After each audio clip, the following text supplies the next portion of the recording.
இன்றைக்கி கடவுள் நம்மளுக்கு கொடுத்துருக்க வசனம் நியாயாதிபதிகள் 16:19.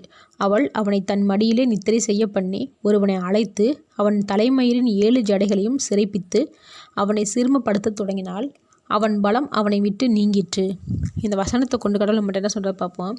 இங்கே சிம்சோன் தெரியாமல் அறிவை இழக்கலை, தெரிஞ்சே தான் அறிவை இழக்கிறான். தெளிலால் என்னும் வேசி உன்னை எப்படி அடக்கலாம்னு 3 தடவை கேட்குறா. அதுக்கு முதல் தடவை உலராத பச்சையான 7 அக்னி நாரால் கயிறால் என்னை கட்டுனா என்னை பிடிச்சிட முடியும்னு சொல்கிறான். 2வது தடவை புது கயிறு வாங்கி கட்டுனா என்னை பிடிச்சிட முடியும்னு சொல்கிறான். 3வது தடவை என்னோட 7 ஜடைகளையும் நெசவு நூலால் கட்டிட்டா பிடிக்க முடியும்னு சொல்கிறான். இப்படி அவகிட்ட மட்டுமே சொன்ன வார்த்தைகள் எப்படி பெலிஸ்தர் காதுக்கு போகுது? எப்படி அவங்க இவன் சொன்னபடியே 3 தடவையும் செய்கிறாங்கன்னு யோசிக்காமல் இருந்திருப்பானா? நிச்சயமாக இல்லை. அவனுக்கு நல்லாவே தெரியும் தெளிலால் பெலிஸ்தர்கிட்ட போய் சொல்கிறான்னு. இதை தெரிஞ்சிருந்தும் 4வது தடவை என்னுடைய தலைமுடியை மொட்டையடிச்சா என்னுடைய பலம் போயிடும்னு சொல்லிடுறான். இப்படி அறிவை இழந்து தேவனை விட்டு பிரிஞ்சு போகிறான்.